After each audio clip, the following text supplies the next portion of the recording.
Hello! Hello everyone! What a wonderful start to a weekend. I know, isn't it? It's such a good day. It's a bit clouded over a bit now, but it's such a warm day. Yeah. The weather's been so nice. I know, I and the walked trees past are and you were out here having a cup of tea in the sunshine. I know, I thought, why sit indoors when you can just... I know, I was quite envious. I had It's emails so to nice. do and you were just sunbathing. I was just It looked chilling. lovely. It was so nice. Yeah. The poodles are out, they're having fun, rolling around the grass, Yeah. they're loving it. I It's do really apologise nice. if barking comes into play at any point in time. They're unpredictable and cause total chaos. We've got a special morning, haven't we, lined up? We've got so much cool stuff coming up. So welcome to Skydancer Day 2022, everyone. Our theme today is animal journeys. So we're going to be talking all about birds of prey and some of the journeys they make, as well as all the kind of related stuff with them too. So yeah, we've got loads of good stuff. I'm excited for this. Yeah, we've got music, we've got poetry, we've got stories. Of course, we're going to delve into a bit about the politics, because we can't have Skydancer Day centred around, of course, the iconic hen harrier without talking a lot about raptor persecution, which is still rife throughout our countryside. And we need to keep talking about it. We need to keep celebrating this iconic species so that we can be more aware and we can start acting even more to finally stop raptor persecution from happening in its tracks. So this is what today is all about. Thank you so much for joining us. I mean, animal migrations, it's World Migration Day today, it never ceases to amaze me. Every time I just think about it, and the thing I still don't really understand, I know they're like so much instinct is embedded in them when they're born, but how they know which way to go. Like, I get lost on the way to the shops, and that makes me sound very old, but I do. Sat-nav on. I do, yeah. Yeah, no, literally, Exactly. I'll get lost going around the corner. Yeah, and they go all the way from Africa. Like a swallow, for example, comes all the way from Africa, goes to probably a similar area in the Congo, and then all the way back to exactly the same nest. Yeah. And, like, it's crazy.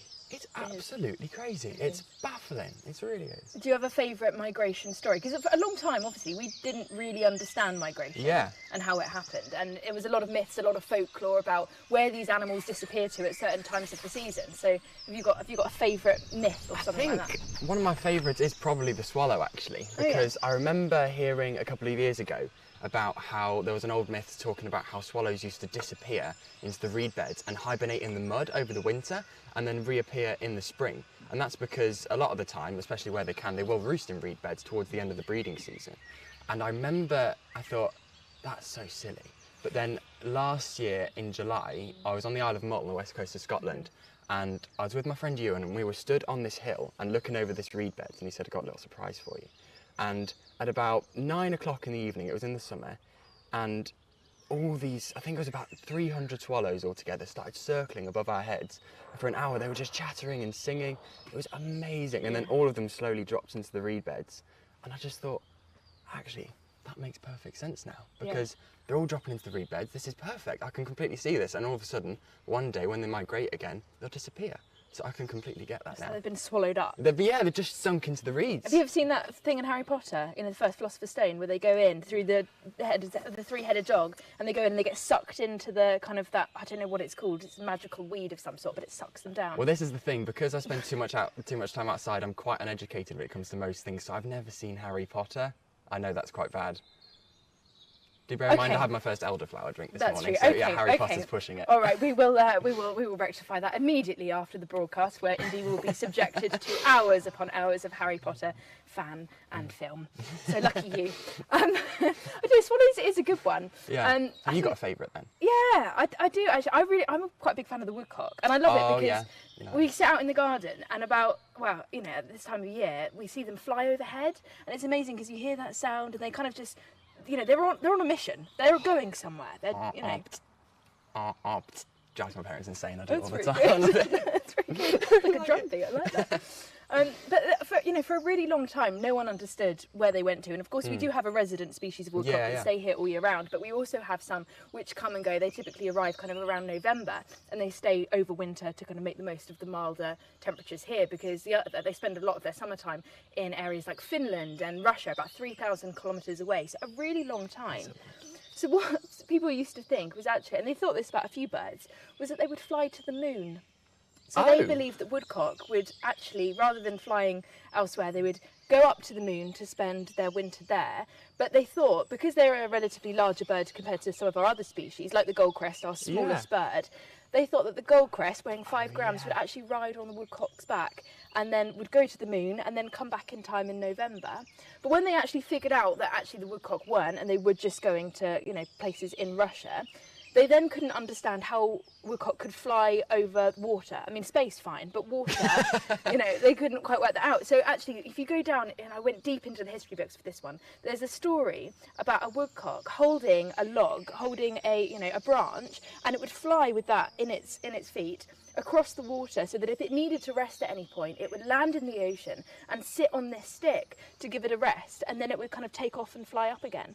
But obviously we know that to be not true, because they have such amazing ways of kind of conserving the energy when they're migrating, so that they can travel those distances. I love that. It's good, isn't it? I tell you what, if I was that Goldcrest and I had a Twitter account, that'd be my cover photo on the back of a woodcock on the moon. I think you should do it anyway. Yeah, you know what? Harry Potter and editing woodcocks on the moon with a Goldcrest on the back. That's amazing. You should put yourself on top of the Goldcrest. Oh yeah. Yeah. Giving you an idea. We're going to I have dreams about this now. This is amazing. Anyway, we've spoken about woodcock, spoken about swallows, of course, fantastic birds. Yes. And we'll be talking about other species as well throughout the course of this broadcast. But we have to really start with the hen harrier, and the biggest question is, well, exactly what is a hen harrier? And I'm really pleased to say thank you to Anishwa Kanchala for sending us this amazing video describing what a hen harrier is.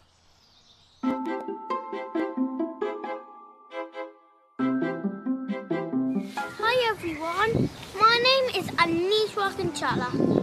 I'm 7 years old and I just love nature. And my favourite group of birds are called the raptors. Raptors always have 3 things in common. First, the easiest you can find is their long wings. Second, their sharp, talented beak. And next, their amazing sharp talons. All these features are specialised in hunting, and the raptor we're going to talk about today is the hen harrier. It is in the critically endangered list, and it's on the break to extinction. Uh-oh, we don't want that. This is how they mate. They do a magnificent sky dance that has a combination of beautiful moves. The female mates and then the male just gets a chunk of meat and it flies off with it. The female follows, begging the male to drop it, and then the male drops it. Then the female catches it and feeds it to our hungry little chicks. And then the chicks grow up and it happens all over again. It's our responsibility to save these wonderful, beautiful birds from the brink of extinction. Signing off, Anishwa Kanchala. How wonderful was that? Honestly, that just puts a smile on my face. I know, he's so cool, and just the descriptions of everything. Yeah. Just absolutely on point. So brilliant. Loved it. Great. I wish I could kind of write that poetically. It's beautiful. Its wording, its delivery of it. Loved it. Yeah, thank you so much, Anishwa, for sending that in to us. Anishwa, I'm sure lots of people are probably recognising you, because Anishwa actually appeared on Britain's Got Talent recently and had a fantastic audition. Yeah, so if you haven't seen it, go onto YouTube and check out Anishwa on Britain's Got Talent, because he's a wonderful young man who's so passionate. That was such a good piece, that everything that he did, especially on Britain's Got Talent. That was such a good poem. That was so cool. I loved that. Exactly. Well, getting the message out there to the wider audience is what we like. That's exactly what we need to do, and he's just nailed it. Exactly. Perfect stuff. Exactly. Really We're talking about getting the message out there. Later on in the competition, we'll be talking to Joe Lewis, who's going to be announcing the Young Writers competition. So hold on for that one, because that will be something you don't want to miss.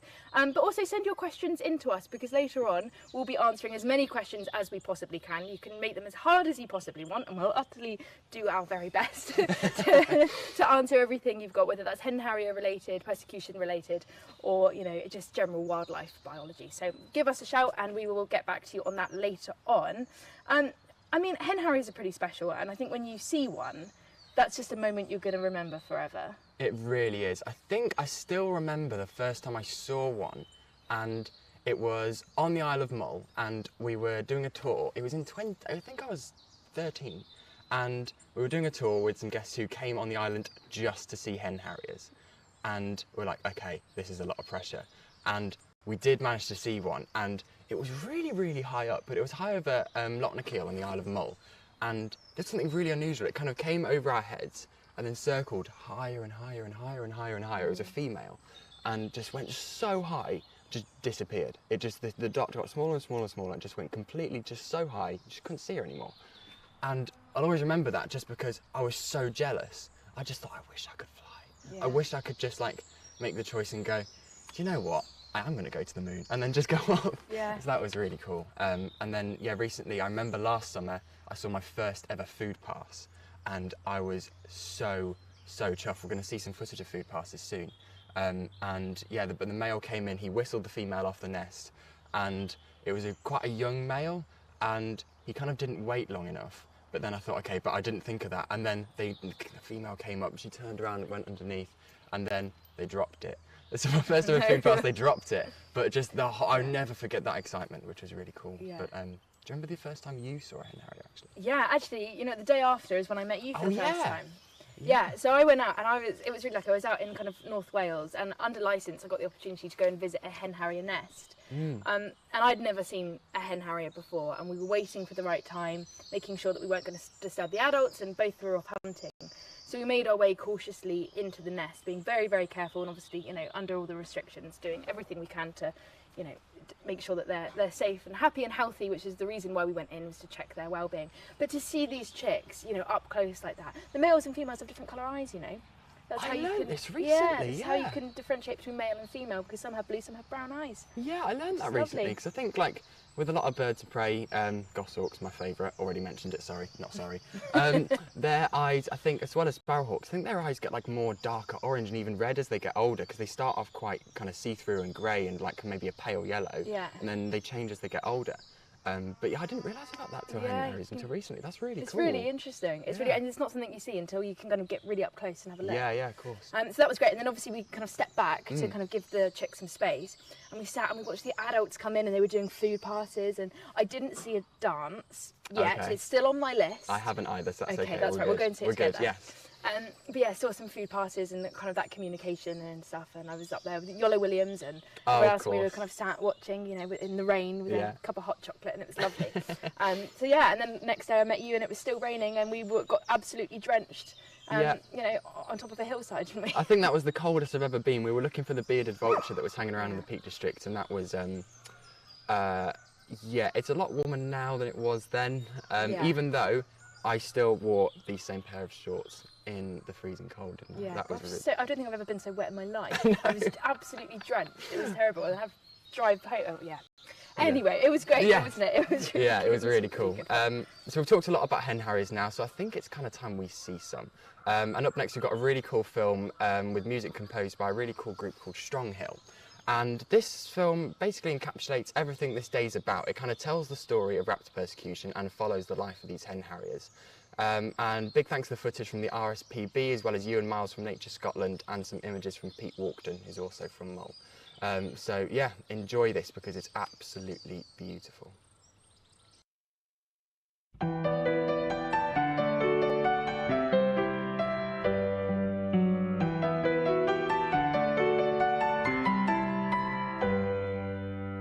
Dance with me, my ghost in grey. Our end is close most every day. Blue-grey circles in the sky. The future's bleak for you and I. Show me your sky dancing skills with pure ballet. Past the kill to the ringtail on the wing. Dance as winter turns to spring. They hunt me, trap me, shoot me down. Help me, hear me cry out loud. Hear the sound of distant guns. Something evil this way comes. Scorched earth now where once you flew.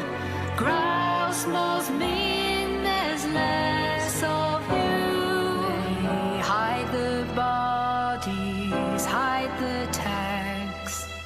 Deeply buried in peat hags.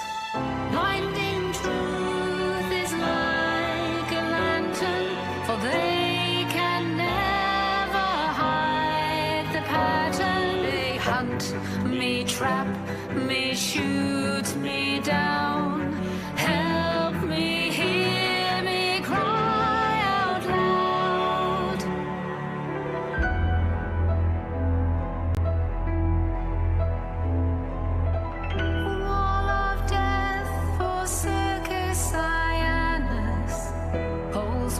spring traps all around.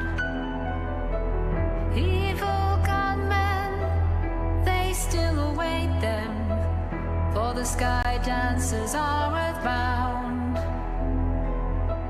More landowners and their serfs are now known for their true wealth, clad in camouflage or tweeds. They try to hide their evil deeds. With bellies full of lead and pies, their heads are empty except for lies.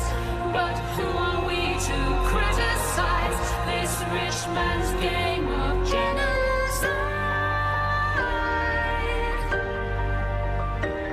Genocide. Genocide.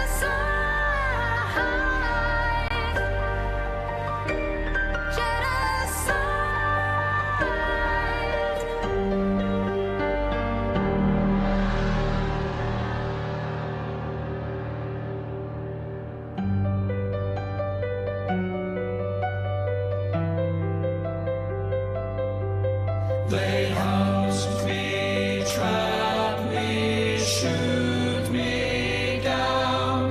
They hunt me, trap me, shoot me down. Help me, hear me, cry out loud. Help me, hear me, cry.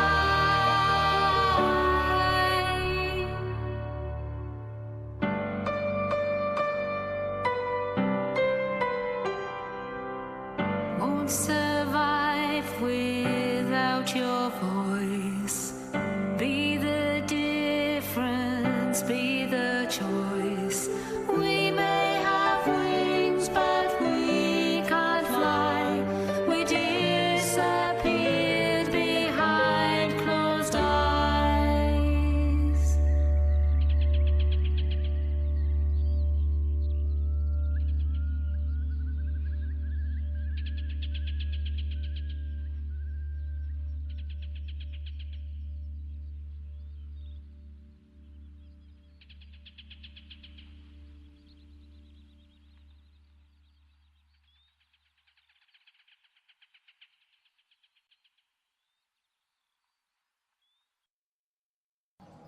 How poignant was that? Really, really love that. You watch that, don't you? And it puts things into perspective. You know, it gives you goosebumps a little bit because you're watching these beautiful images of a bird that we all claim to love, we all claim to want to protect. Yeah.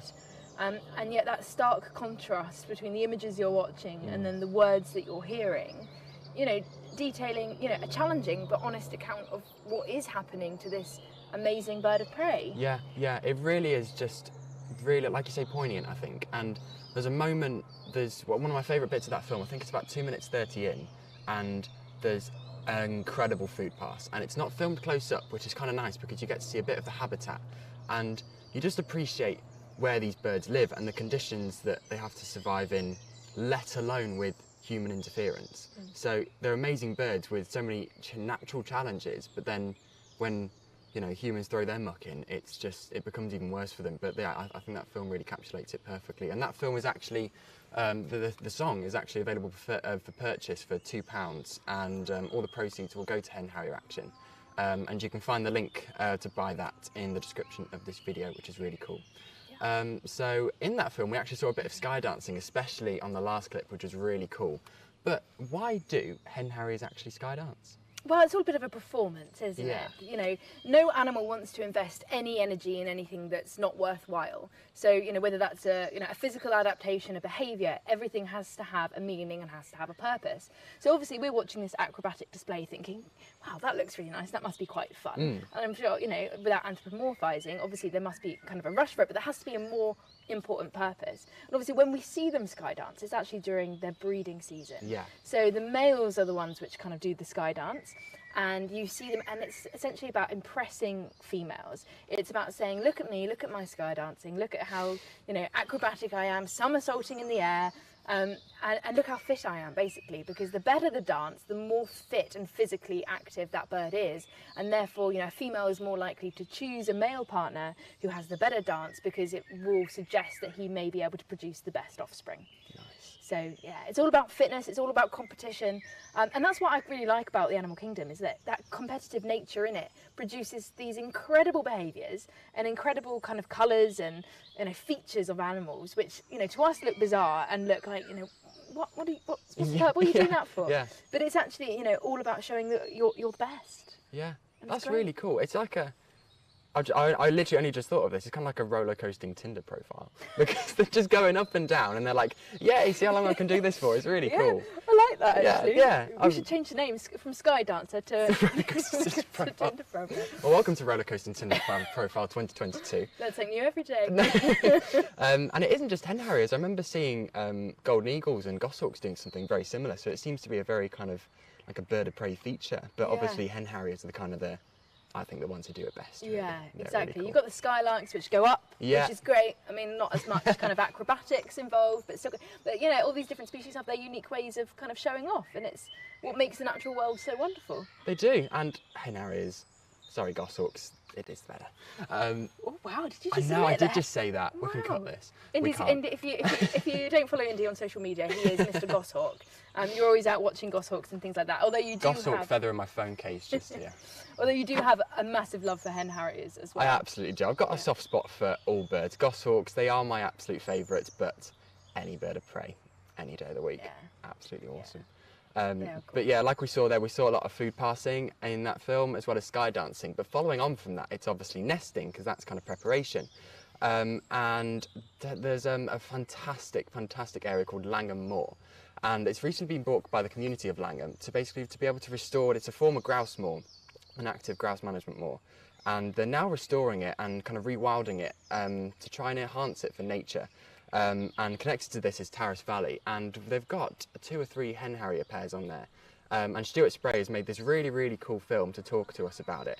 And because we're hoping that we're going to get a nest cam installed there to be able to follow some of the progress. So yeah, this is a fantastic initiative, and they're making so much cool progress with it. This whole initiative makes me so happy. It's just exactly what we need. So yeah, enjoy this from Stuart Spray.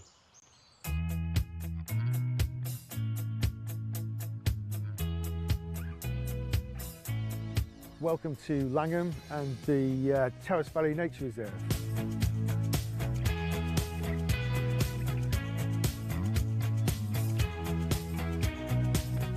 If you've been following the story, you'll be aware that the area I'm standing in now was once a shooting estate, a driven grouse moor, and last year was bought by the community of Langham and is now being managed as a nature reserve.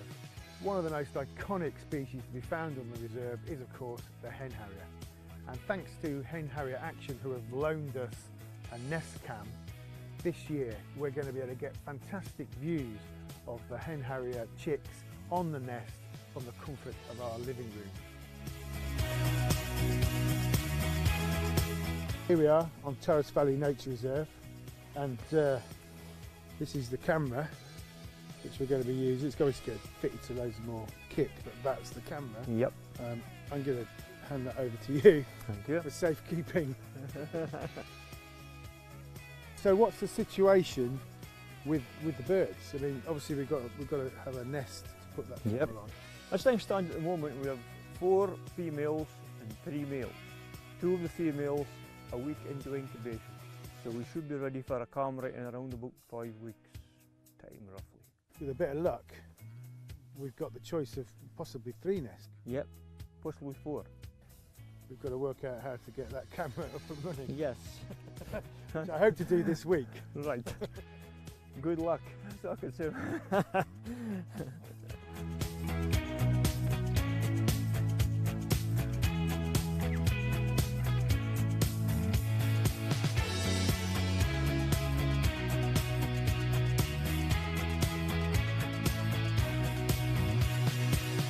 So that's it. All the equipment is connected up and tested, and very importantly, it's all working. So we've got the camera here with its own microphone, long cable which eventually connects to this little box of tricks, which beams back the images via 4G to the office. If the signal's not as good as it should be, up on the moorland we've got a booster which can be connected up, which is this green box here, and everything is powered by solar panels. We've actually got 3 of these, which should be ample to keep the whole setup working over the summer.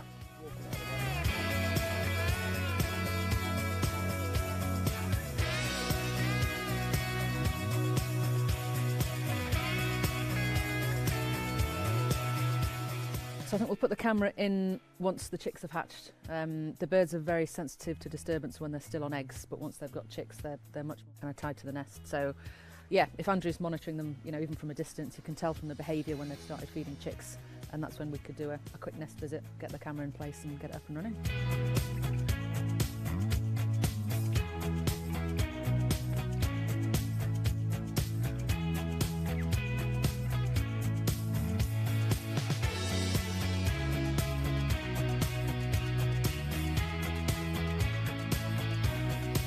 The camera would be in the nest, all this kit would be as far away as possible, just in case you needed to come in and make any adjustments, things like that. Plus, it needs to be fairly well hidden. You know, hen harriers being ground nesters, it's trying to keep the disturbance to a minimum, trying to make sure there's no trail or something that a fox or something could follow in, you know, to make predation a problem. So yeah, we'll just keep this as far away as possible, but it's a good cable length, so I think we should be okay. You've also got some news for us. I do, yep. The licence came through just today, so really exciting because we were a little bit nervous as to whether it would arrive. The Nature Scott licensing department have been under so much pressure and are dealing with a lot, so we were a little bit touch and go as to whether it would arrive, but yep, it's all come through, so we're good to go. We are good to go. So we've got the licence, we've got the kit. The only thing we need is a birds. nest. Yes. The amazing thing is you can stand on the road with a smartphone or a tablet and see the birds flying, yeah. And you can watch them from the road onto the nest. That'll be quite cool when they come in with food, Yeah. to be able to see the birds drop into the nest and feed them. Yeah. I mean, it's going to be amazing. And the harriers are such an important part of Langham Moor. You know, it's always been that really key species, so it'll be fantastic to get, you know, be able to share it with everyone.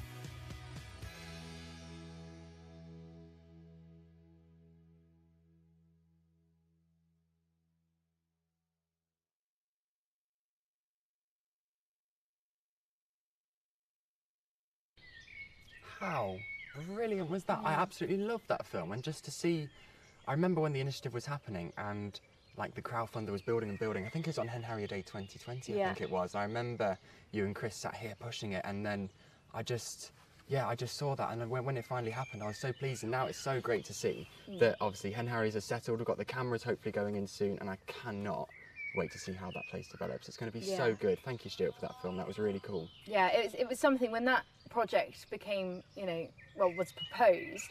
I remember hearing about it for the first time and thinking, you know what, like community conservation has so much power.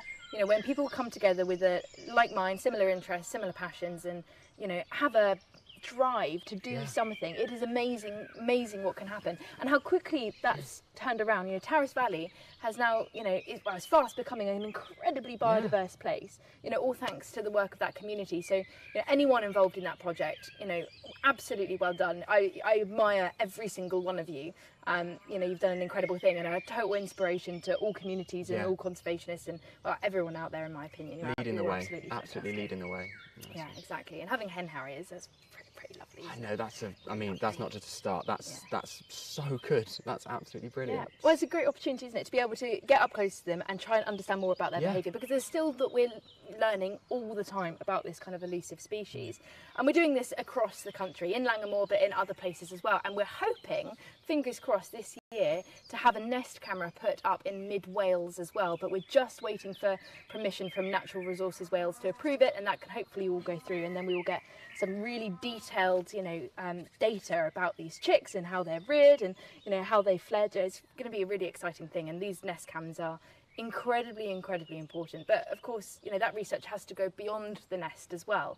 And thanks to your generosity in December with that crowdfunder, I'm really pleased to say that 3 chicks have been satellite tagged, so we'll be able to monitor their movements, understand how they're using their environment, where they're hanging out, and hopefully kind of make sure that they're safe. And obviously, if the worst does happen, we'll be able to kind of keep an eye on it. But it's a fantastic bit of technology that is really invaluable. But I urge you all to keep up to date with the ongoings of all these projects as well, including Terrace Valley Nature Reserve. And actually, there's some really good news coming to that, because of course, it's a big plot of land already. It is a massive area already, but they are hoping to extend it, which would be really good. The cow agrees. So they're looking for 2.2 million for an extension.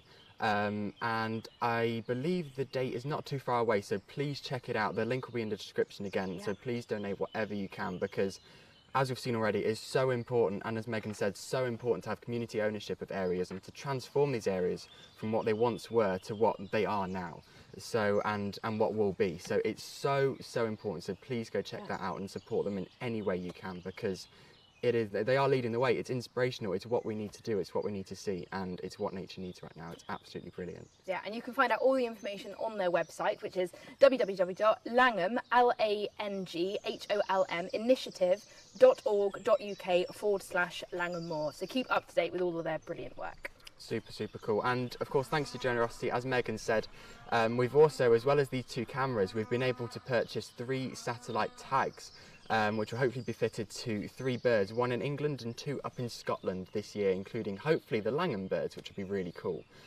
So not only, as Stuart said, you'll be able to stand, you know, in the area of the nest, like a great way to connect with nature as well, just to be able to, on your phone or tablet, like he said, and be able to like have a view of the nest and then see the bird coming in, and then just the excitement that will be, and just be able to get to know the chicks and then follow them round, because they're all obviously named, so you can follow them everywhere they go, and you know that will just be so good. So thank you so much for your generosity. I think that was last autumn when we had the crowdfunder then. So thank you so much, because that is absolutely, as Megan said, invaluable to learning what they're doing, where it's going wrong, and just what they're doing. And yeah, we like to be nosy. We do. We really like do. To be nosy. Satellite tags are in hand. All that's left to do is put them on birds, and that couldn't happen without all of you. So thank you very much.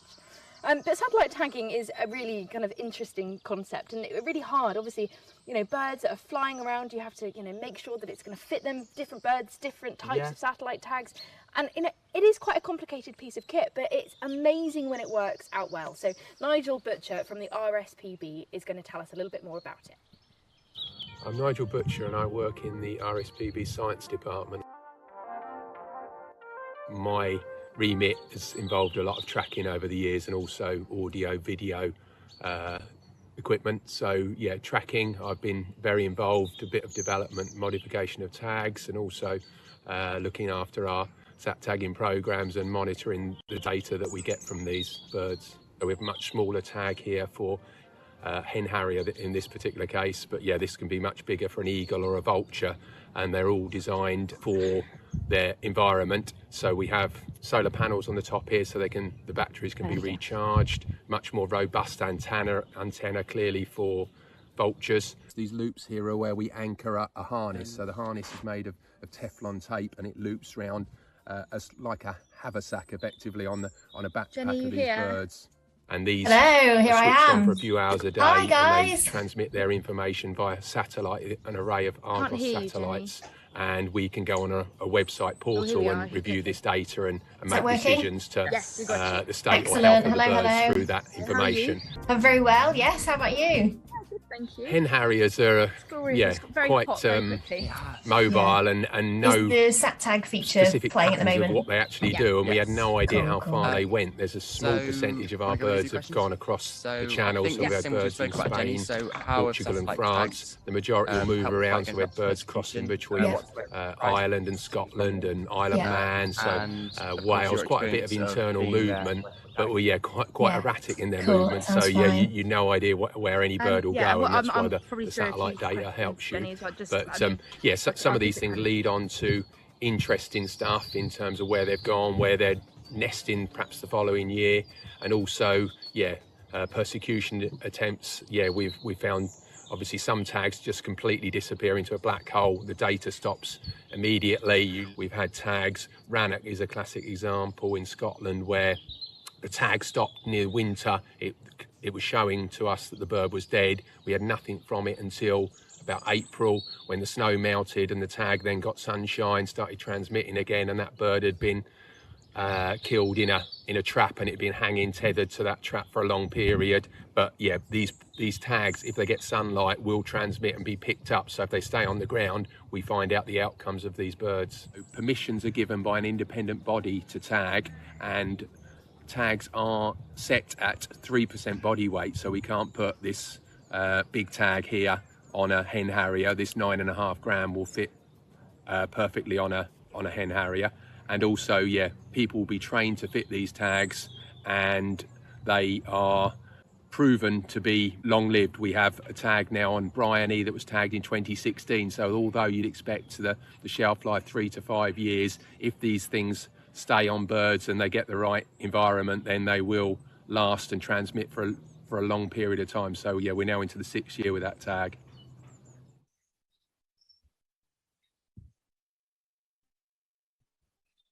It never ceases to amaze me, you know, the technology that keeps coming, and it's always improving and it's always getting better, and therefore there's always more that we're learning every day. Yeah, it really is, and that was a really interesting film. Thank you, Nigel. It's good to see the difference between the two tags, obviously the ones that use for the bigger birds and the ones that use for hen harriers, but obviously so lightweight and the birds barely notice it. But yeah, thank you so much. That was really, really cool. And with us now to talk a bit more about the tags is my really good friend Jenny Shelton, who works with the RSPB investigations team. How you doing, Jenny? Hi guys, I'm really well, thank you. How are you? Yeah, good, thank you. We're just enjoying the sunshine. Getting a bit hot. Looks really nice there.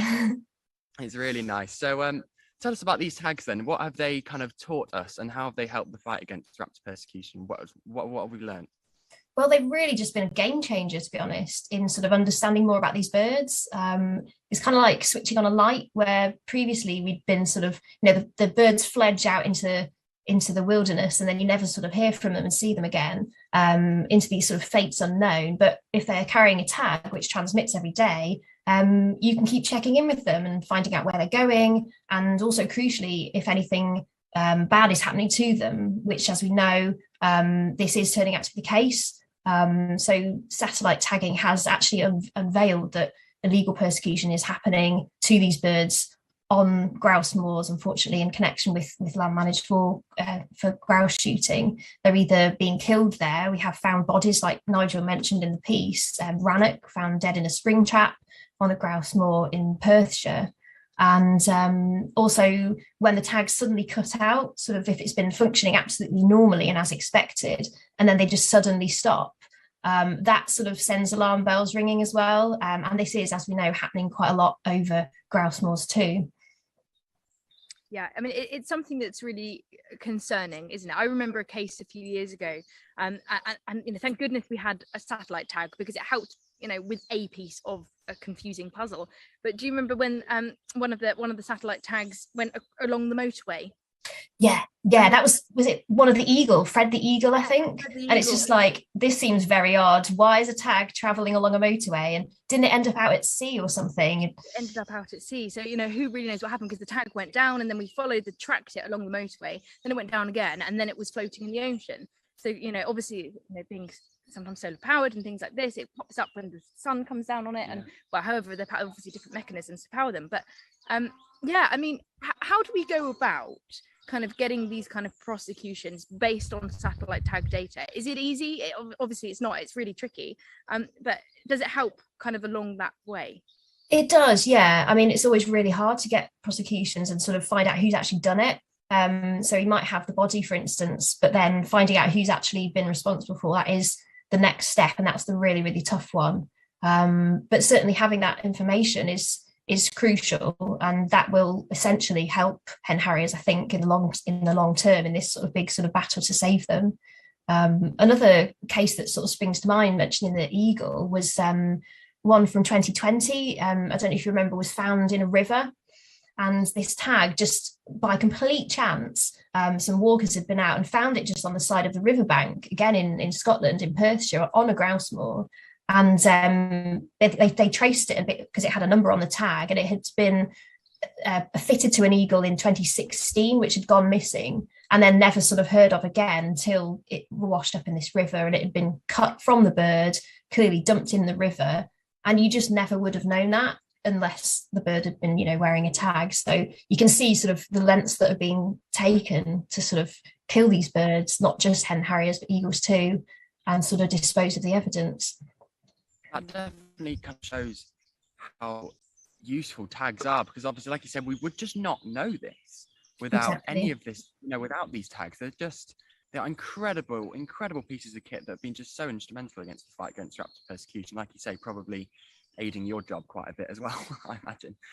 So I think you were lucky enough to actually see some hen harriers being tagged, weren't you? Yeah, that's right. Yeah, it was really lovely. Sort of similar to Megan's experience as well, like getting up close to those chicks and seeing, the different eye colours. It's just amazing. And they sort of look at you and stare at you, where have these people come from? And it was really cool. Like, and also sort of the female is just sort of sitting there like close by watching, and you sort of feel like you're entering their domain because they just live in these such remote places.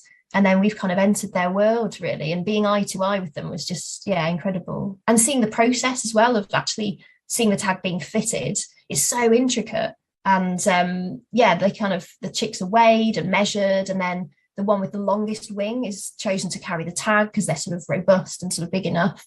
It's lovely, and there's like stitching involved and all sorts of amazing things to actually put the harness together. It's really amazing. But the fact that these guys are in and out in such a quick time as well, obviously to minimize the disturbance. But yeah, really special. Like, not many people get to see that, so I did feel really privileged. That's really, really cool. I remember I was we were chatting about this the other day, I think, Jenny, you're talking about goshawks, of course. And I remember I last year went down to the Forest of Dean to go do some goshawk bringing. Got invited by a really cool guy called Gareth Jones.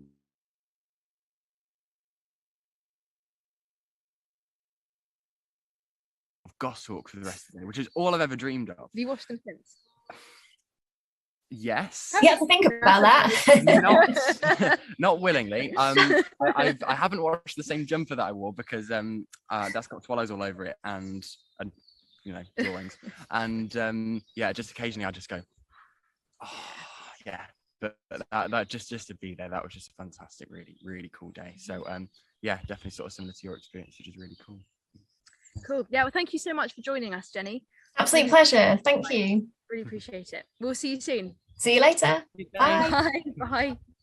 Now, I believe you were with a certain Yolo Williams rather recently, and you did some filming. I was, yeah. It was a pretty hilarious encounter. We spent a week on the Isle of Mull together about a month ago, and I got him to delve into his inner art of Yolo Williams. Art's a strong word, but actually it was a lot better than I thought. So enjoy Yolo drawing something on the beach on the Isle of Mull.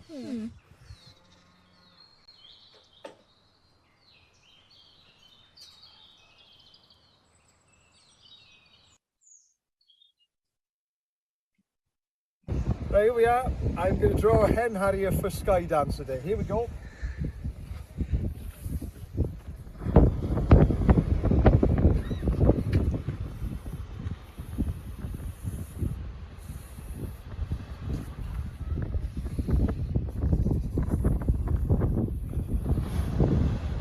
Bit wonky, but doesn't matter. There's the head, there's the beak, the tail right down here. Square it off at the end. There we go. And because it's Skydancer Day, here we are. Let's go to sky dance for you. Look. There we go. There we go. Sky dancing hen harrier for Skydancer Day. And I'll even sign it for you as well. There we go. Thank you very much.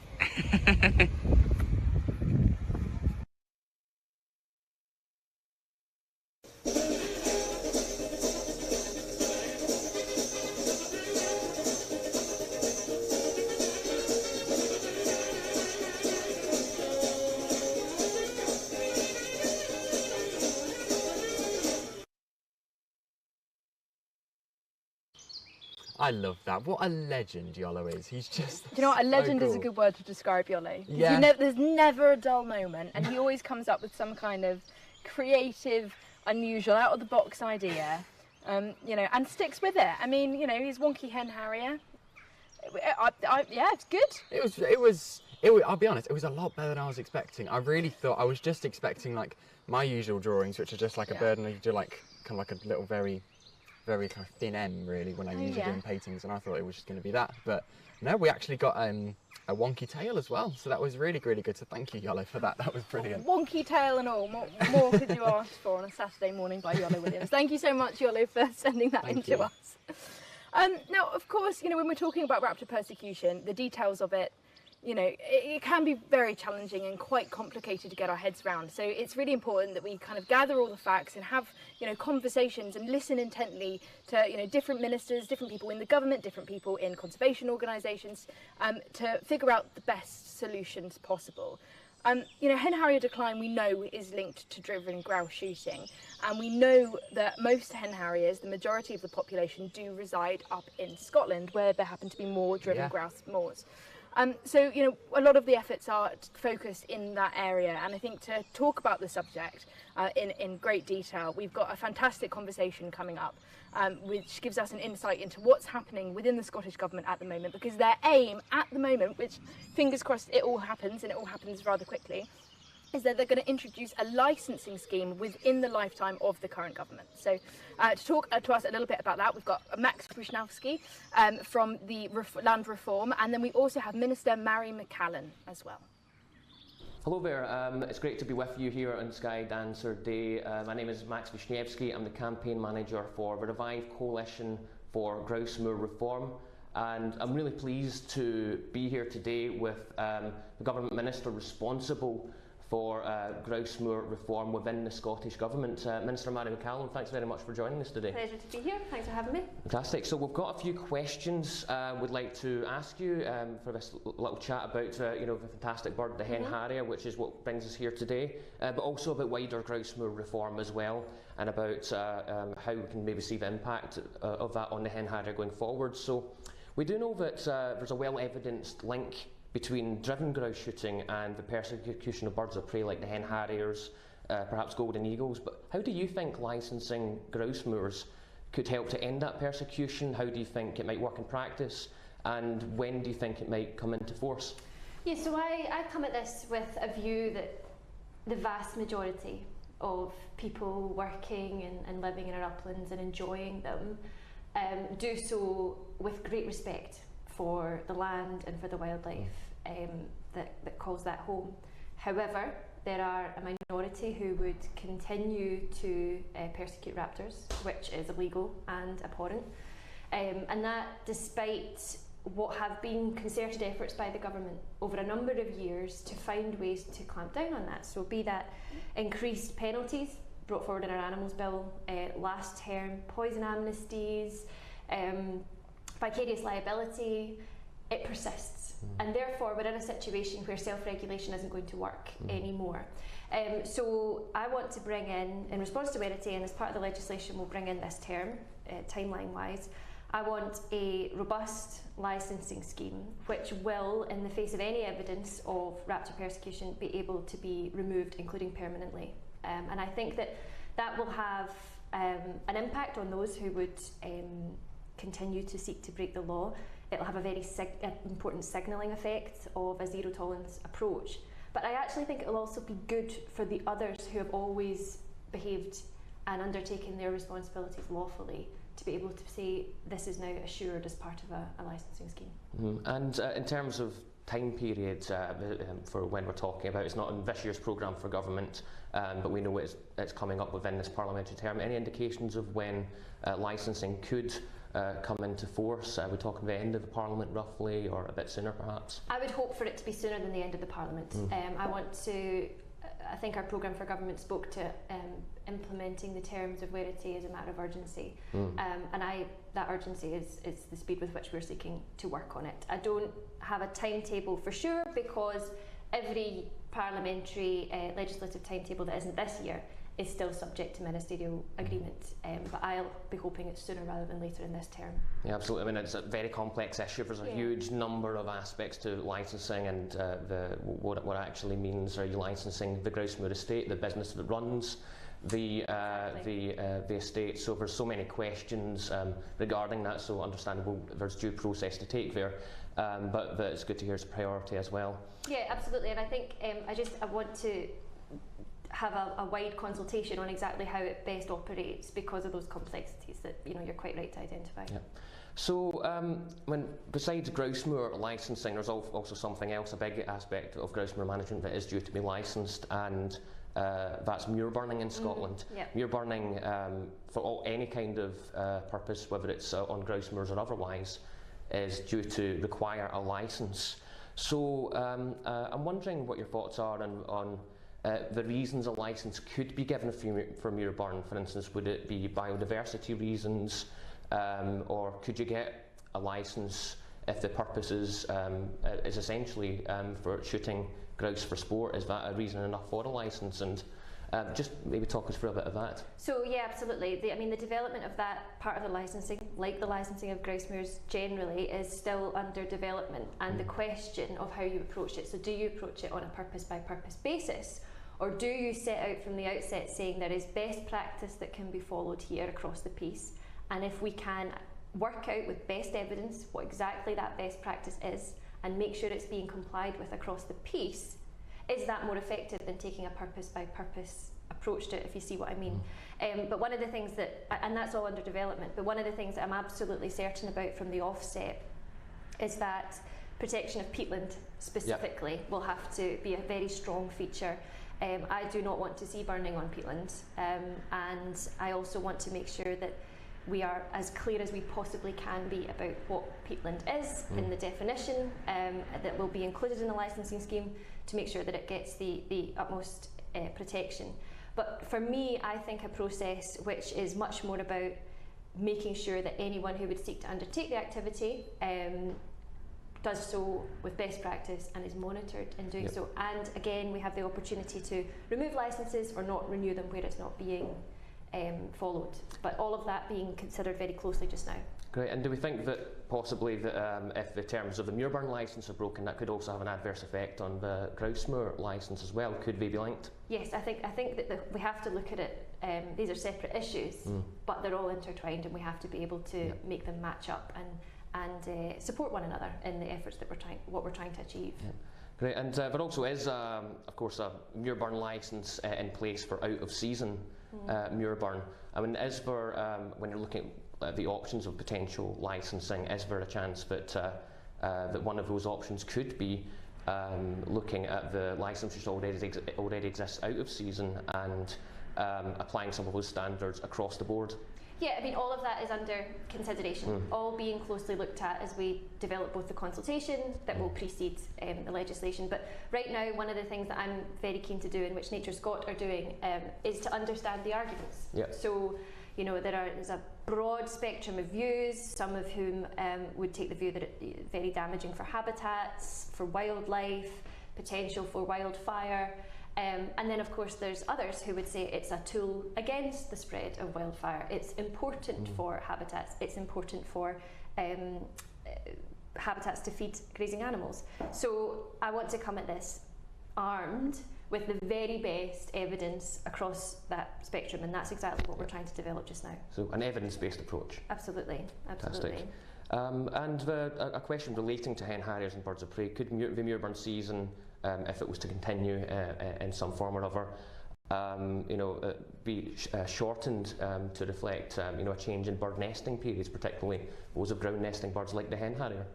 Yeah, I think that's a really interesting question, because in a climate and nature emergency, as the government is seeking to make policy as we are across the piece, we're making it for now, but we also have to be aware of everything that the climate change that's already embedded is impacting. You know, that's the case here, it's the case in flooding, it's across the board. So absolutely, where evidence suggests that climate change or other factors are changing the circumstances that we're trying to work in, we have to be mindful of that. And respect for habitat and wildlife has to be a key component of any land manager using muir burn.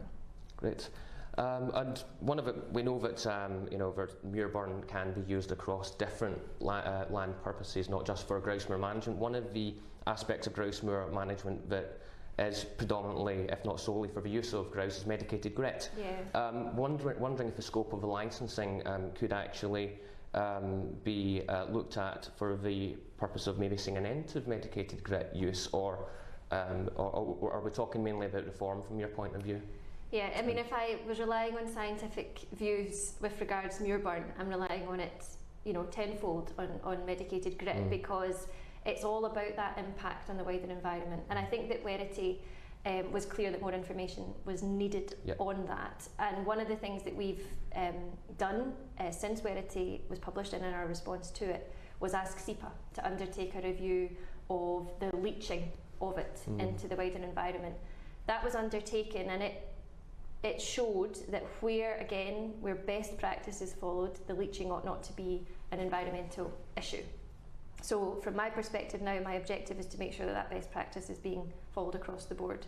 So we're not contemplating a ban on medicated grit just now, and it's what I'm looking at more is setting up an expert group to say what exactly is that best practice and what monitoring framework could we put in place to make sure that it's being applied. Okay, so if there was widespread evidence of those best practices not being followed, then things could, your views could change down the line and be informed by that evidence. And not even widespread evidence of it not being followed, individual evidence of it not being followed. If we can get right down to that granular level, that's what I would hope, and I think that's what a nature emergency requires of us. Great. And onto the animal welfare side of things now, a big element of what Revive would call the circle of destruction which surrounds grouse moor management. On the animal welfare side of things, snares are often used on grouse moors or land managed for grouse moors. There's been a snaring review from the Scottish Government. We also know that Wales is planning to ban snares. In your point of view, is there a potential end to snaring being a possibility in Scotland going forward? Well, that's what I'm questioning. So we have, as you say, the 1981 Act requires a review, statutory review every 5 years on the terms of that review. So we've undertaken that, and one of the outcomes of that was actually that snaring incidents are down in the last 5 years, so I'm bearing that in mind. But when I came into post and, looking to our friends and colleagues in Wales, I was asking myself, well, can we look beyond the terms of that review, and can we have a review which questions whether this ought to be banned? So we've asked the Scottish Animal Welfare Commission to look exactly at that. They'll look at the animal welfare issues, they'll look at the land management arguments as well, and I'm hoping they'll report before the end of this year. Okay.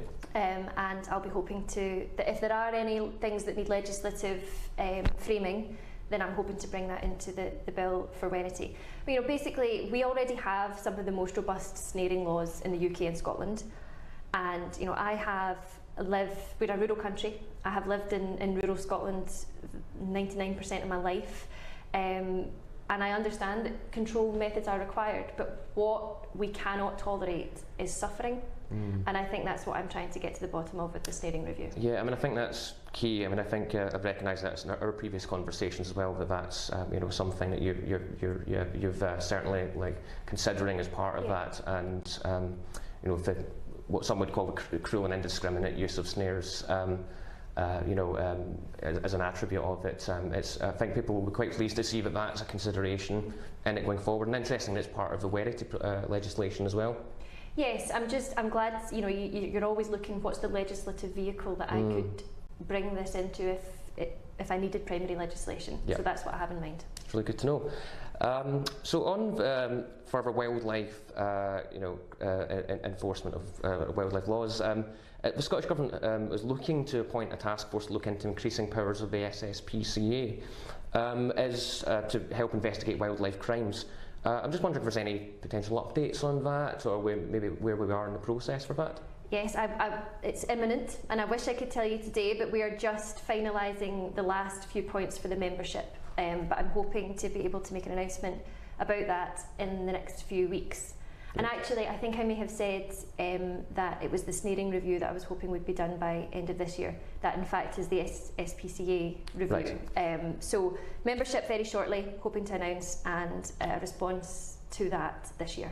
Great. Yeah. It's very good to know. Watch a spaceman, basically. Yes. And finally, Minister, we're wondering, of course, on Skydancer Day, if you have a favourite bird of prey, whether you've actually, hopefully not a leading question, whether you've seen a hen harrier before, and maybe just talk about your interest in bird watching and birds of prey in general. Well, it's interesting. So I spend a lot of time walking in the hills, and I don't know if I could say for sure that what I have seen in the distance is a hen harrier. They are beautiful yet elusive. But what I have been enjoying recently is that there's a pair of red kite nesting in trees just at the bottom of my garden. So the camera roll on my phone is absolutely filled with terrible videos of me trying to capture their beautiful wings and their lovely markings underneath, and they swoop really low down to you. Yeah. Terrible videography, but enjoying them nonetheless. So some pixelated brilliance going on there. Yes. Yeah. Well, I've been told that the Skydancer team can also, if you were ever interested, help to actually locate and see a hen harrier for your first time if you ever wish to do so. Great. So I love that. I'm sure we can sort something out. Minister Mary O'Callaghan, thank you so much for joining us here. It's been great speaking with you, and thanks very much on the Skydancer Day. We'll see you soon. Thank you.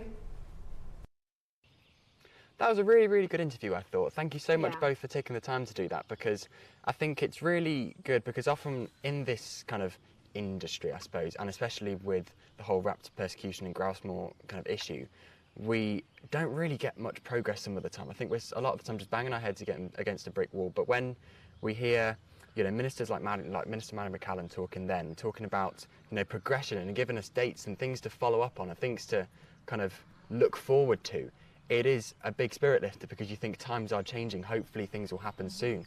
And like that was just mentioned with the licensing, that should have a massive, massive impact, hopefully, on at least Scotland for now. Hopefully that can be extended down to England, because that will really, hopefully make gamekeepers think twice before making some of the decisions that they do make. Yeah. So hopefully, because something really needs to change, because the recent statistic that I've got here is 70 hen harriers have either been shot, trapped, poisoned or gone missing since 2018, and that is 70 too many. So something needs to happen very soon, and it looks like hopefully times will be changing in Scotland soon, which is really good. Yeah, it's important to point out though, that figure, 70 since 2018, having gone missing or confirmed, killed. Those are the ones that we know about. Those are the ones that have had satellite tags on. Those are the ones that, we found bodies of, we found evidence of.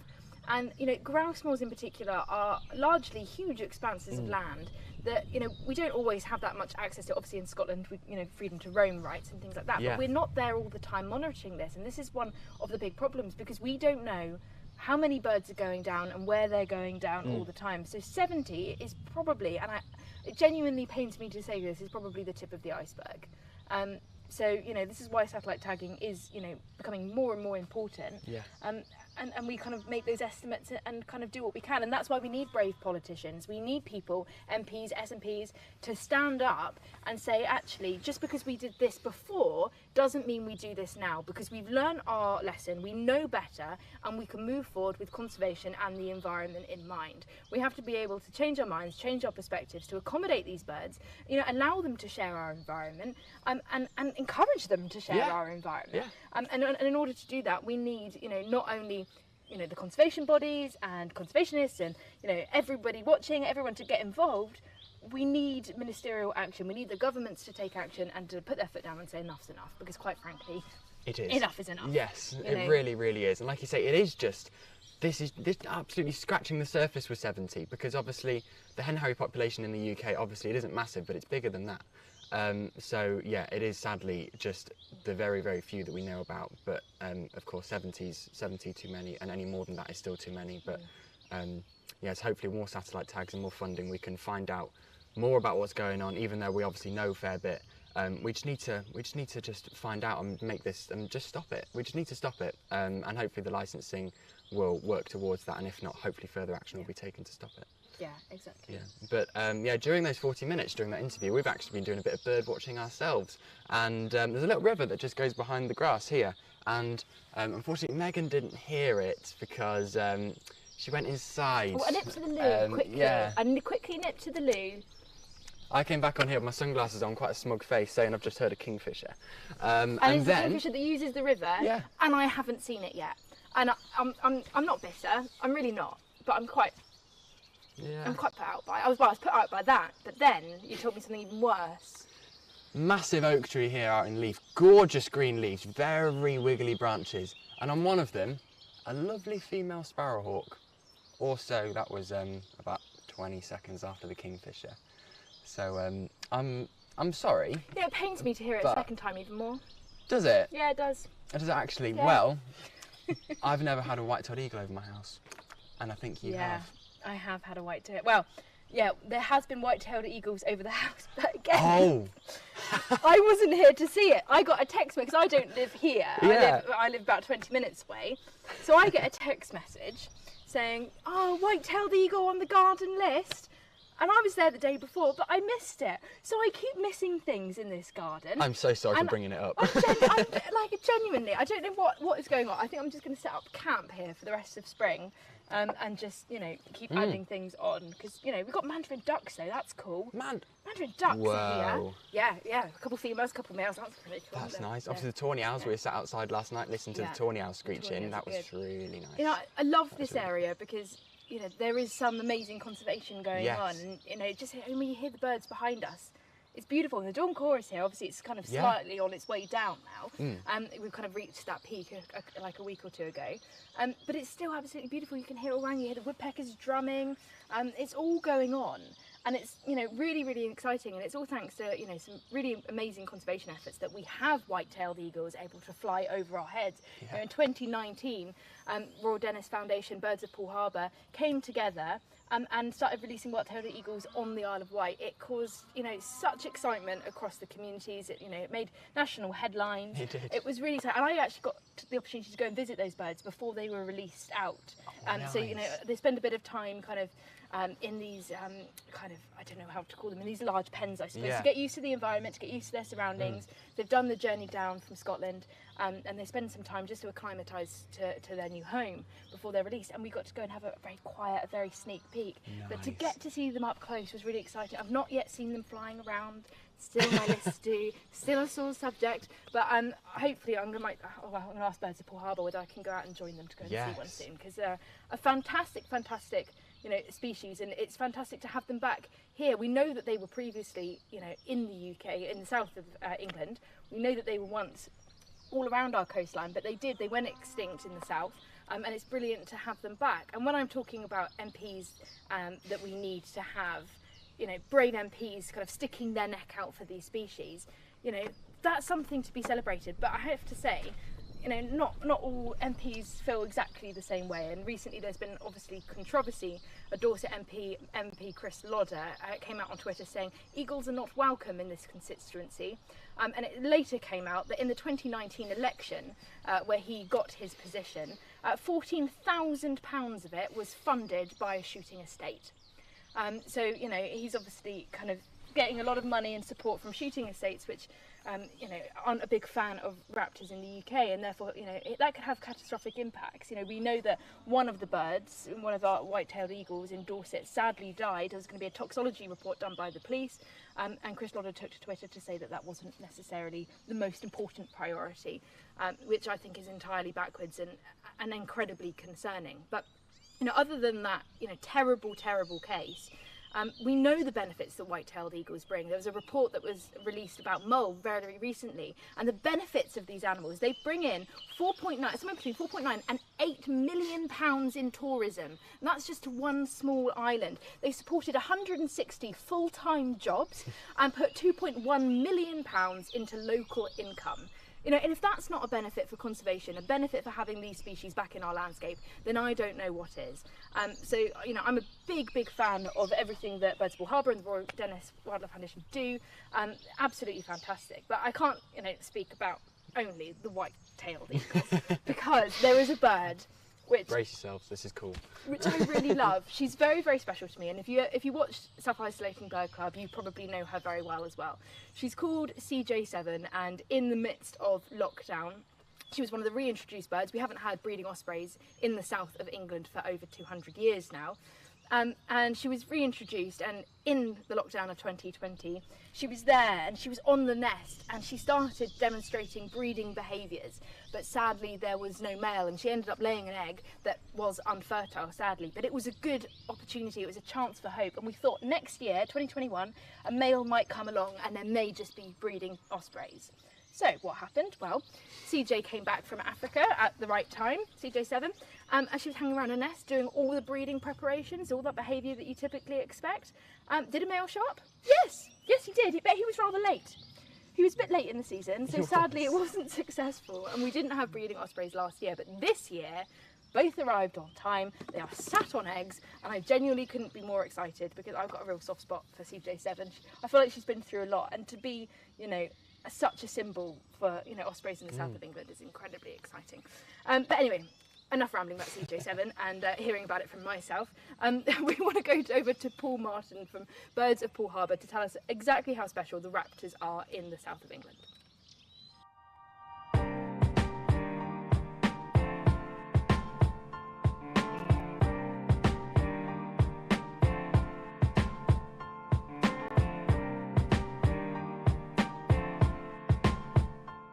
My name's Paul Morton from the Birds of Poole Harbour charity, and talking about white-tailed sea eagles, we're now in a really fantastic position here in Poole Harbour where quite a few of the birds that were released on the Isle of Wight as part of the reintroduction scheme over there are now arriving in Poole Harbour, visiting on a really regular basis, exploring the harbour and South Dorset, and are kind of making themselves at home, and the impact has been phenomenal.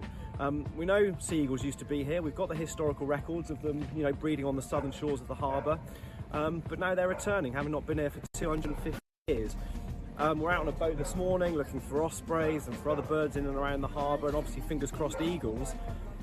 But with this interest and with the arrival of the birds into the harbour, you know, we're seeing increases in bookings, you know, month by month, actually week by week at the moment, because there's this real interest in people wanting to learn about reintroductions, recovery of species, and when you can take them out into this incredible landscape and show them white-tailed sea eagles, which is something, you know, I've never in a million years have dreamt we've been able to do. Well, now we can, because people are brave enough to take these projects on and actually reintroduce species like eagles. You know, we're now in a position where we can take people out, show them that, obviously hopefully breeding ospreys soon as well, fingers crossed, and the whole dynamic has now changed. It's just a really exciting time.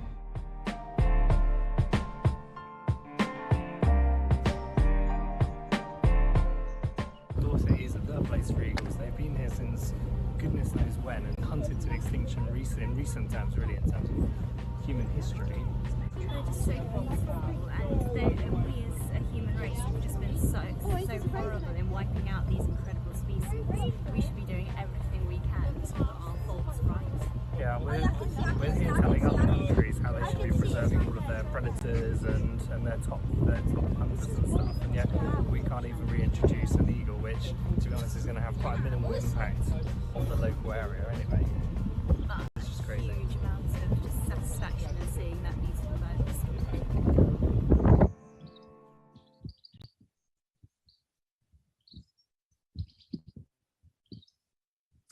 I actually got the opportunity to go on the Birds of Poole Harbour boat. Nice. When we did, Chris and I did a Buy a Bits campaign. It feels like a long time ago now, but we went around the country. We ended it in Poole Harbour, and we went around, and it was amazing. The bird life was incredible, and it was such a wonderful day out. If you're ever in Poole, I highly recommend going to see Birds of Poole Harbour and going to see Paul Morton, because he's a fantastic ornithologist, and yeah, it's a brilliant experience to go and do. It really is. That looks really nice. I love the whole vibe of that film. Thank you to Jenny Shelton who filmed that. Thank you very much, because I just get a very nice kind of welcoming feeling towards these birds, and just a very kind of all the communities involved. You saw the people there talking about how much they enjoyed it, and I just love that. It's kind of similar to Langham. It's the whole community aspect and just appreciating nature and obviously helping species recover, which is really, really cool.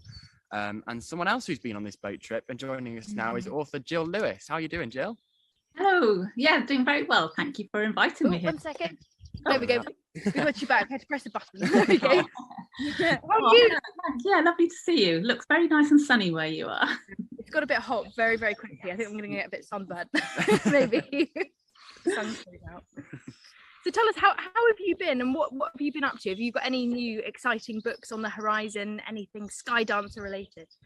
Oh yes, well, I've got one new book, that's just come out, which is actually, behind me, called Song of the River, and it's about the skull of this little animal, the beaver, because as we know, beavers are really important to bring back habitats and wild habitats. But I was fascinated that beavers don't just bring back wild habitats, they bring back these wild soundscapes that we've been missing, all the creatures that come back, all the amphibians, all the birds, and the sound of the river. So that's another, and it's all related to obviously Skydancer Day, the hen harrier, and bringing the wild back as well. Yeah, it's a really interesting question. I was having exactly that conversation with Gary Moore, who's a fantastic sound recordist and so brilliant on his birds and bird song. And I was literally having this conversation with him yesterday about soundscapes and how the fact that, you know, we notice the visuals of something missing and we notice evidence of when something's there, but we do forget sounds quite quickly. And iconic things like the beaver and that soundscape, bringing that back in, I think that's a lovely aspect to conservation. Absolutely. I absolutely love bird songs. My favorite thing right now, like we said earlier, got so much bird song here because it's kind of, the height of spring. Goldfinches, we had the woodpecker drumming earlier and a cuckoo this morning, which was really cool. So yeah, I love bird song. It's really cool. So that's a really interesting topic. I remember reading some of your books, Jill, in primary school. So this is like a proper looking up to a big mentor moment, because I always loved your book. So thank you so much for being here. But I think you're here to talk about the really cool Young Wild Writers competition. So tell us about that. Yeah, well, I'm really excited to be able to announce the third Young Wild Writer competition.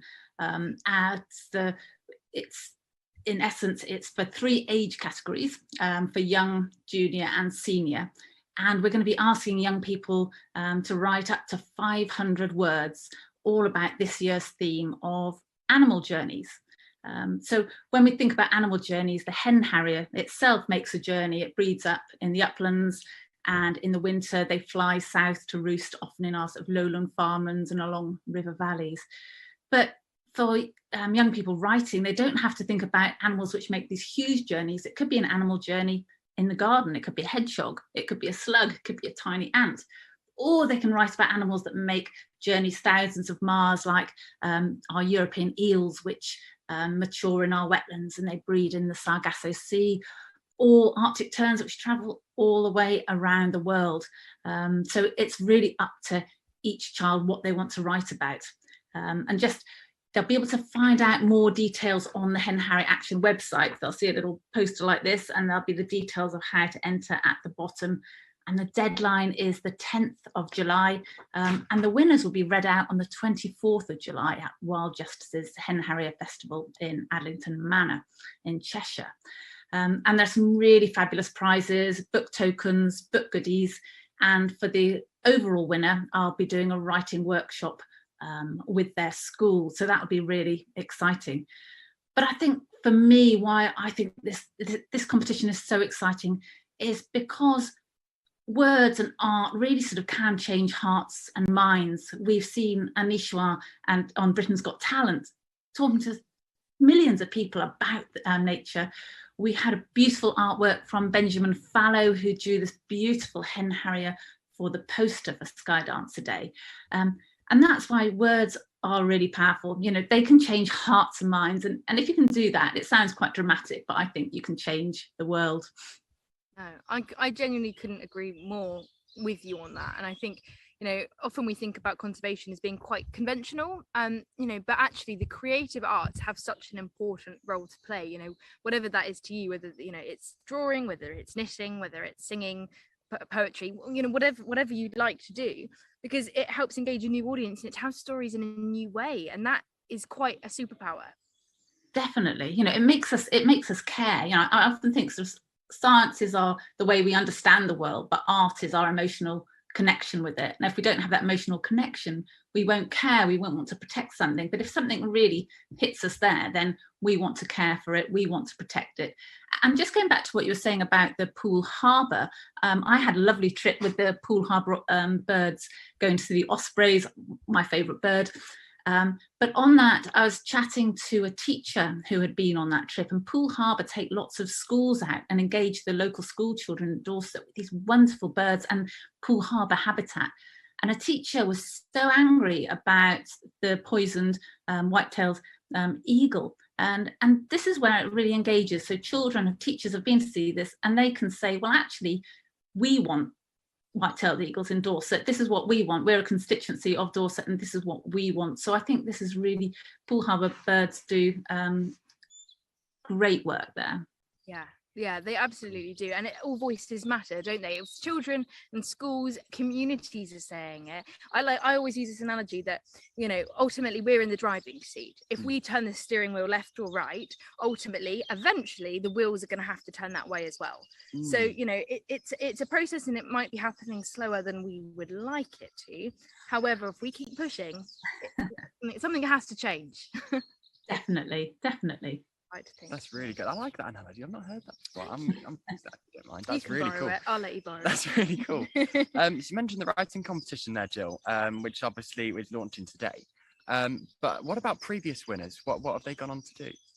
Well, previous winners, we've had some really wonderful writing, and several pieces have had a big impact. And one piece in particular, which won the senior section of the Young Wild Writer competition, was won by Neha Naan, and her poem is absolutely beautiful, and it was so powerful that it helped to protect the allotments and the wild space in London near where she lives. And that really just shows the power of words and the power of competitions like this that help take these words out there and give children a voice to be heard. Yeah, absolutely. Well, I think we're actually going to hear that poem in a little minute. So we'll say thank you so much, Jill, you know, for joining us. Absolute pleasure. Wonderful to catch up and see you. Absolute pleasure. Thank you. Thanks, see you soon. Thanks, Jill. Bye. So obviously Jill just mentioned there about that fantastic poem by Neha. So I won't leave you waiting anymore. We've got a lovely film coming up for you now by Annie Aloysius and Neha Naan, who tells us about the poem and a little bit about the allotment that they managed to save.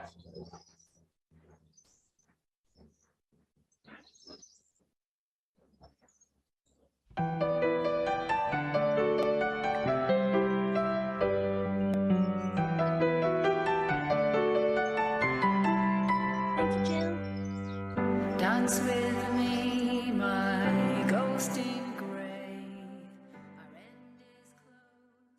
So there's 37 plots at Park Road allotments, and in its heyday all were cultivated with fruit and vegetables and wildlife and people, and previously the site was looked after by Hounslow Council, and they let the vacant plots and maintained the paths and the water and that sort of thing.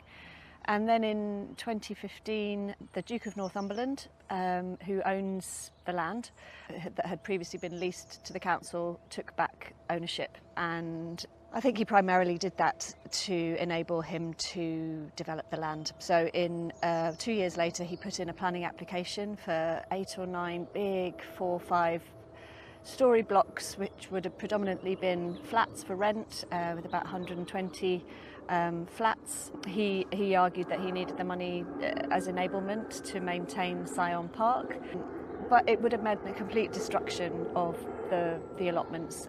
He, in the original application, proposed to re-site us in Syon Park, which is just across the wall, but he wanted to put us in the middle of Capability Brown landscape, which Historic England, amongst others, were really not keen to let happen. So what became really clear is that it would have been a loss of a really loved asset of community value, a loss of habitat and wildlife, as well as the 37 plots.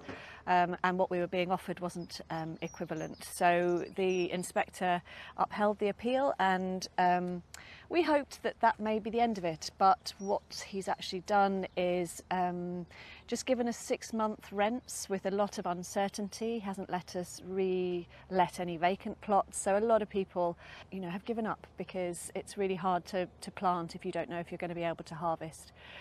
So over the years, the plot has become more of a wildlife haven, loved by the people that are still gardening, but impossible to restore to its previous glory as a fully used allotment site without the permission of the Northumberland estate. He then waited 3 years and put in another planning application, this time for similar sort of high density flats, but only on 2/3 of the land. And so we mounted another campaign, and there was a lot of community support to maintain this green local open space. And that's when Naya wrote her fabulous poem that got so much publicity across the country, and thousands of people signed our petition. That it's not just a few plot holders that love this place, but I think in principle people understand the value of these green open wildernesses that are so vital to cities especially.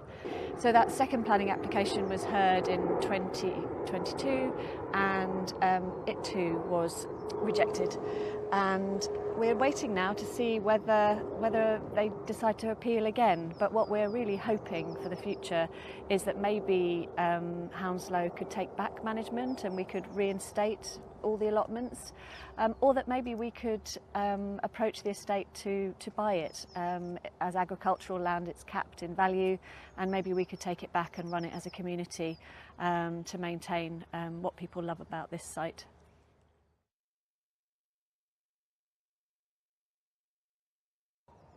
My patch of green in the urban jungle is down the meandering, river-like road from the woodland of apartments that I call home. It's a peaceful, hidden oasis of shining verdant green, amidst the squawking of the birds that are cars and machinery. My patch of green in the urban jungle is tended to by many species of people. It has been cultivated to a point where its bounty is a rainbow array of Mother Nature's gifts. Harvest is all year round, because our harvest is a feast for the eyes as well as the stomach. My patch of green in the urban jungle is at the heart of my community. As an allotment, its purpose is to bring people together and let us make friends while protecting nature. But how can it do that if it's not there? My patch of green in the urban jungle is under threat from redevelopment, doomed to become a finite forest of lifeless beige buildings, chock full of incessantly twittering TV screens and devoid of bright flowers and birdsong. I have a patch of green in an urban jungle, and I would like it to be preserved. The secret lavender patch behind the shed, the plot where the nursery children grow strawberries, the tree with branches low enough to swing from, and the waist-high grass we run through. They are dear to me and to everyone else that knows about them. Britain is losing its green patches and becoming an urban jungle. Soon, children won't know what it's like to swing from low branches and hide in lavender beds, and the only birdsong they know will be the chattering of their phones. Let's give the children of tomorrow a future in which nature is key, and protect the little patches of green in this vast urban jungle. Dance with me, my ghost in grey. Our end is close most every day. Blue-grey circles in the sky. The future's bleak for you and I. How beautiful was that? That was Lovely. such a good poem. Such a good poem. Yeah. So thank you so much for writing that, obviously, and the winner of that was from 2020, I believe. But yeah, thank you so much, Nay, and I'm so glad that the allotment plots are safe at the moment. Hopefully they remain that way. Yeah. And yeah, so obviously please check out the Young Wild Writers competition that we just spoke to Jill about, and that was a really great example of what you can actually do to save it. Exactly. Get really creative. cool. And animal movements can be whatever it means to you, like Yeah. Jill said. So, Yeah. you know, whether that is a migration to the moon or into the reed beds, or whether that is Kingfisher whizzing up and down the river. Did it really happen, Nani? I'm not entirely sure. You know, whether it's a butterfly or you know, it's a different type of movement. That's the fun thing about this kind of stuff, is because you can make it your own, and the impact that it can have. It could save an allotment. It could save, you know, it could start a community project. It could start another Langham Moor. Yes. Yeah. Yes. How good would that be? Do you know, I might even write on myself actually. I'm going to write the Goshawk movements from catching a pigeon to eating it. Yeah. Over and over again. Gruesome. Why not? Gruesome. That's my jam. Yeah, I want to read that one. That's good. Awesome stuff. Anyway, you guys have been sending in your questions throughout the course of the broadcast, and we have a few of them now, so we're going to go through them. So shall I start off with a couple of them? Somebody has wrote in to ask, how many breeding pairs of hen harriers are there in the UK at the moment? So we have roughly 775. That's what we think the estimate is at the moment. And obviously in England especially, I think it's very much down to what it should be. And I think recently there were 2 hen harrier nests in the Peak District where I think it was the females that went missing, and the nest got abandoned. After that was the males that went missing, one of the 2. And yeah, so now we've sadly lost those 2 nests, which means the number is even lower. But yeah, at the moment it stands at 575. 575, yeah, exactly, and potentially fewer. Again, it's really hard to. These are elusive, secretive birds. They're ground nesting. They're quite kind of tricky to really kind of living in hostile environments as well, out in the moors, and we aren't going to find them all, which, to be honest, may just be a good thing too. But yeah, 575 at the moment, but obviously that number could well be less as we speak. Who knows? Very, very much an estimate. Another one is, how big is a hen harrier? So, as they stand, roughly, it's 47 centimetres. Sorry, 48 centimetres as they stand up, and then the wingspan is not too far from a buzzard, which is 100, and their wingspan's 110 centimetres. And I suppose we kind of talk about differences as well, because that was another question, difference between hen harrier and buzzards. Obviously, male hen harrier, very slate grey plumage, almost completely grey bird, but they have a little kind of a white rump on the tail, which is very characteristic of them. And then the females are completely brown. They kind of look a bit similar to buzzards. The head shape is very different. They kind of got a bit of an owl-like face, because they kind of hunt in the similar habitats to owls, listening out for voles. So they need kind of a satellite dish face to be able to hear. And yeah, the female hen harriers are very brown, but they also, just like the male, have that white rump on the tail, which is often very characteristic when they're quartering over a moorland or a marsh looking for voles or small birds to eat. And you'll see that white rump just flash occasionally, and it's absolutely brilliant. But yeah, kind of similar size, but yeah, the hunting techniques are very, very different to buzzards. It's that low quartering, and all of a sudden they hear something and they'll dive in and catch it. So yeah, really, really nice difference. The females are often referred to as ringtails, aren't they? Yes. Because if you're below a female and you look up, they have rings on the underside of their tail, giving them that ringtail name. So yeah, sometimes a similar size, brown. The females are brown, so can sometimes be confused as a bird. But like you say, the behaviour is very different. And if you look out for that iconic ringtail, then that should give you an indication. And a lot of the other questions we've been getting is, where do we see them? Where are they most kind of prolific? Obviously, most of the population is up in Scotland, like I mentioned earlier, but you can see them in parts of Wales, in northern England, and even on the Isle of Man as well. Nice. Obviously mull. And obviously mull, yeah, really good population on mull. Isla and all that place. Yeah, all really good spots, really nice. And yeah, obviously very kind of like moorland habitats is where they nest, but they actually, which may surprise some people, they actually nest on the ground, which obviously not all birds do, but some don't. But that can sometimes pose a problem, can it? Especially with dogs can often disturb birds of prey and any ground nesting birds. And where I live in Sherwood Forest, this can be sometimes an issue with birds like woodlarks and nightjars. And there are sometimes laws in place keeping dogs on leads during the breeding season, which usually spans from March to about August, because sometimes birds can have, especially woodlarks, can have 2 or 3 broods. And their nesting period doesn't just go through spring, it goes into late summer as well. So it is really, really important to keep your dogs on a lead, especially this time of year. I found a lot of birds' nests in Sherwood last week, and they were all on the ground. There's birds like robins and garden warblers just very low to the ground, and yeah, a dog off the lead that's uncontrolled could easily disturb them and cause them to have a failed breeding attempt. So yeah, please watch out for that, and yeah, just be sensible when it comes to ground nesting birds. It's really important. I mean, as a nation, we love our dogs. You just saw Nancy, who came up for a quick cuddle then. She's great, but she tears around the place like an absolute maniac. I've never seen a dog run so fast in my life. And she's just having a good time. And as much as I love her, there are certain areas at certain times of the year that they will never be off lead. It's just, you know, it's not about restricting her, it's about protecting biodiversity. So, you know, we do need to talk about keeping dogs on leads, you know, to protect things. You know, obviously hen harriers kind of in heathland, sometimes in quite like remote areas in those places.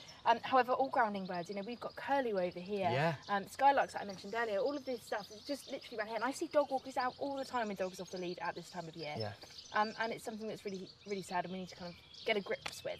As much as we love our dogs, we love our birds too, and it's about kind of loving our dogs, giving them freedom, but at the right time in the right places. And it doesn't even have to be legislation. Sometimes if you do see a dog and if you feel like tearing through a woodland, like one of these two, then it doesn't have to be legislation that can stop you from saying, hey, would you mind putting your dog on lead if you feel comfortable to do so. But yeah, it can just be a very, it can be a difficult thing, but obviously, you know, be respectful where you can, and yeah, we can help birds, and we can help all birds. Now, there's one more question. There's one more question that's come in. 1 second. Yes. I have a poodle situation going on. Fight. Excuse me.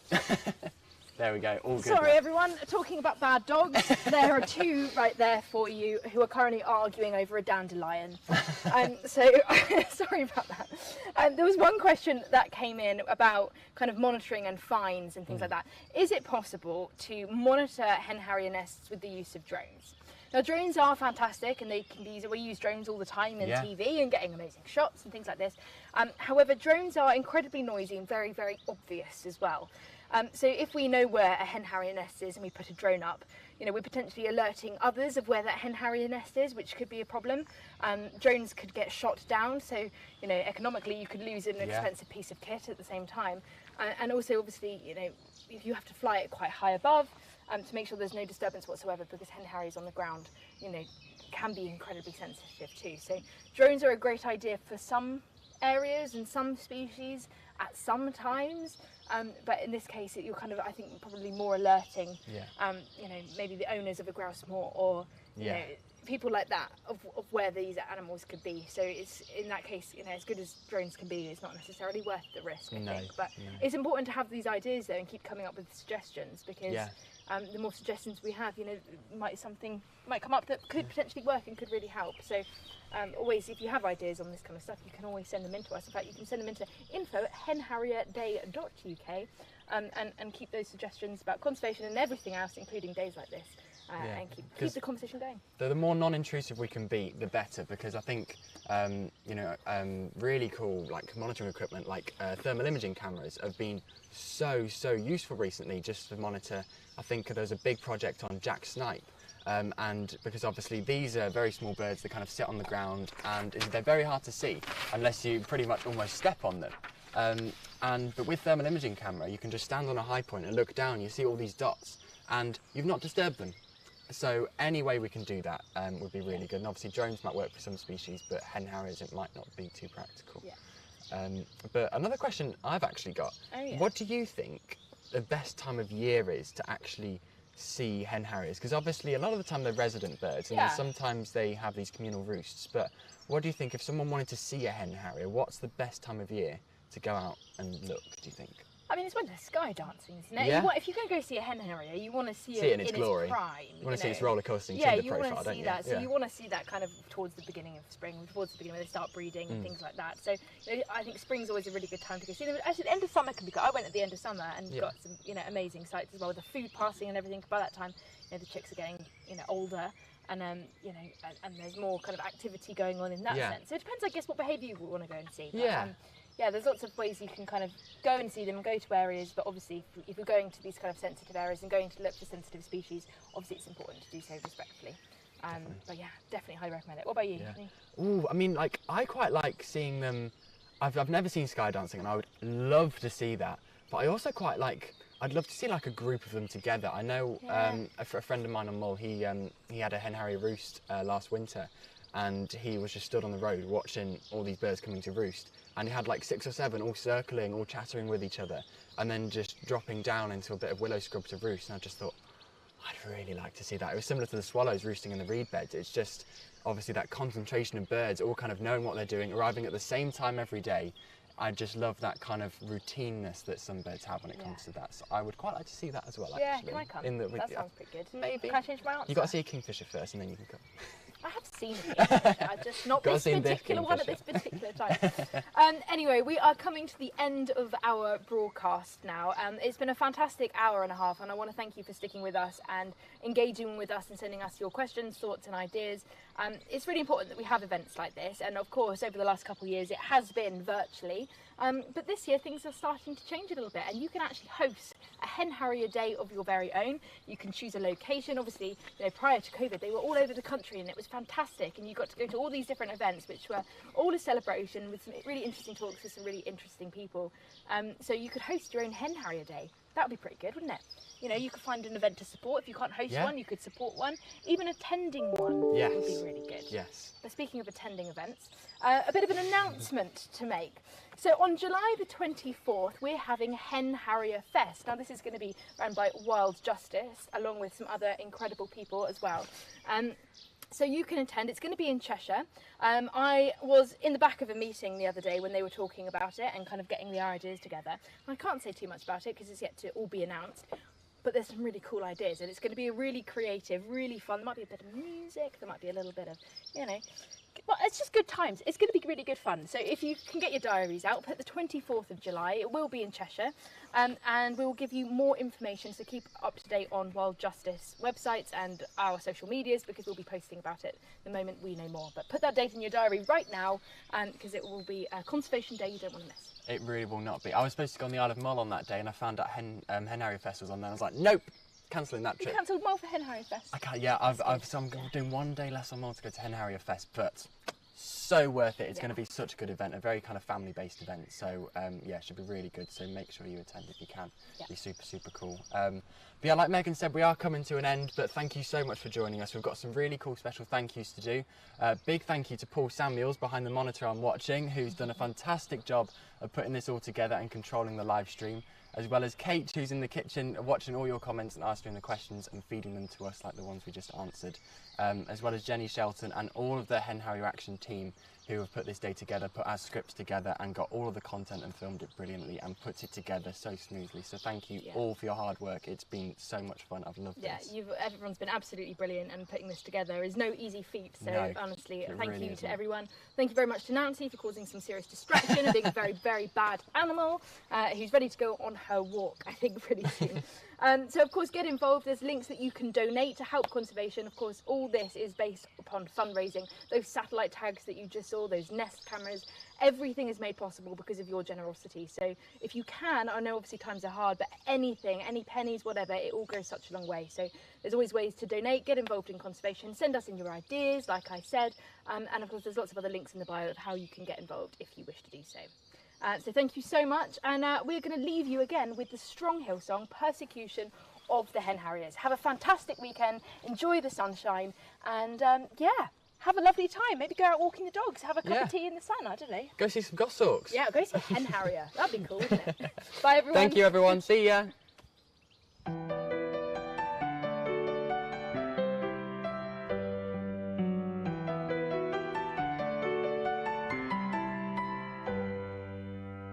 Dance with me, my ghost in grey.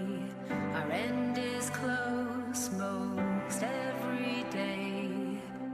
Blue-grey circles in the sky. The future's bleak for you and I. Show me your sky dancing skills with pure ballet. Pass the kill to the ringtail on the wing. Dance as winter turns to spring. They hunt me, trap me, shoot me down. Help me, hear me cry out loud. Hear the sound of distant guns. Something evil this way comes. Scorched earth now where once you flew. Grouse most mean there's less of you. They hide the bodies, hide the tags, deeply buried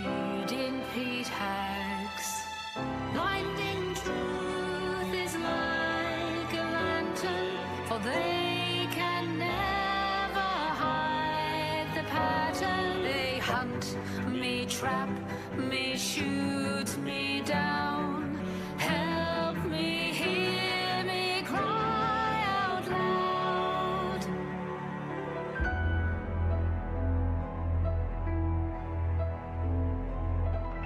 Wall of death for Circus Cyanus, holes with spring traps all around. Evil gunmen, they still await them, for the Skydancers are earthbound. Moorland owners and their serfs are now known for their true earth-cladding camouflage or tweaks. They try to hide their evil deeds. With bellies full of lead and pies, their heads are empty except for lies. But who are we to criticize this rich man's game of genocide?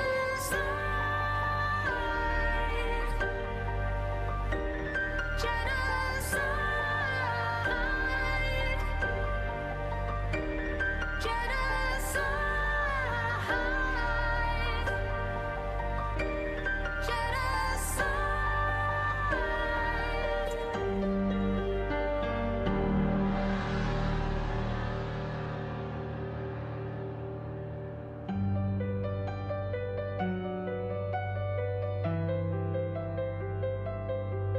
They hold me, trap me, shoot me down.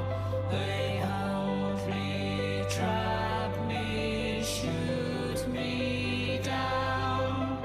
Help me, hear me cry out loud. Help me, hear me cry.